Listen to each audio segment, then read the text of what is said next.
না আমরা ক্যাম্পাসে পুলিশের উপস্থিতি দেখেছেন, ঠিক আছে, কিন্তু এক পর্যায়ে যখন যে পুলিশ আসলো, প্রক্টর স্যার পুলিশকে কি বলছে আমরা জানি না, তো প্রক্টর স্যারের সাথে দেখলাম যে কি কানাঘুষা হয়েছে, তারপর আমরা পুলিশকে ক্যাম্পাসে দেখতে পাইনি, পুলিশ উদাও।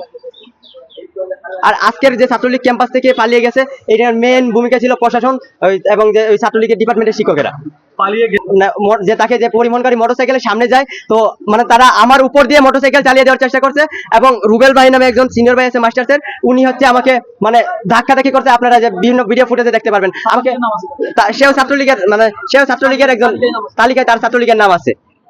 আমরা এখন দেওয়া হয়েছে এবং তাকে মানে একটা সেফ এক্সিট দেওয়া হয়েছে, বিশ্ববিদ্যালয় প্রশাসনের সহযোগিতায় তাকে সেফ এক্সিট দেওয়া হয়েছে। আমরা হচ্ছে আপনারা জানেন যে জুলাই 24 আন্দোলনের পর আমরা নতুন একটা বাংলাদেশ পেয়েছি, এবং নতুন বাংলাদেশে আমাদের সবার একটাই চাওয়া ছিল যে ক্যাম্পাসে হচ্ছে এই ফেসিস্ট স্বৈরাচারের যে তাদের যে মূল যে শক্তি ছিল ছাত্রলীগের মাধ্যমে কিন্তু তারা যে স্বৈরাচার হয়ে উঠছে, তো স্বৈরাচারকে ক্যাম্পাস থেকে বিতাড়িত করা এবং তাদেরকে শাস্তির আওতায় আনা। তো এটার জন্য আমরা মানে বৈষম্য বিরোধী ছাত্র আন্দোলন এবং সাধারণ শিক্ষার্থীরা সহ সবাই মিলে হচ্ছে একটা যে ছাত্রলীগের একটা লিস্ট করেছিলাম। তো বিভিন্ন ক্যাটাগরিতে ভাগ করা হয়েছিল, তার মধ্যে যে প্রথম ক্যাটাগরিতে যারা একদম ছাত্রলীগের এক্সট্রিম লেভেলে, যারা মানে বিভিন্ন সময় ছাত্রছাত্রীদেরকে মৃত্যুর হুমকি দিচ্ছে, মেরে ফেলার হুমকি দিচ্ছে, তাদেরকে আমরা তাদের 19 জনের একটা লিস্ট করি। তো গত কয়েকদিন আগে, গত 3-4 দিন আগে, তো ছাত্রলীগের একজন সমাজ কর্ম ডিপার্টমেন্টের একজন পরীক্ষা দিতে আসছিল, তাকে সবাই মিলে আমরা পুলিশে সোপর্দ করি। এবং আজকে আমরা তথ্য পাই যে ম্যানেজমেন্ট ডিপার্টমেন্টের মাস্টার্সের সেবক দাস সূর্য নামে একজন ছাত্রলীগের কুখ্যাত সন্ত্রাসী, সে বিভিন্ন সময় ছাত্রদেরকে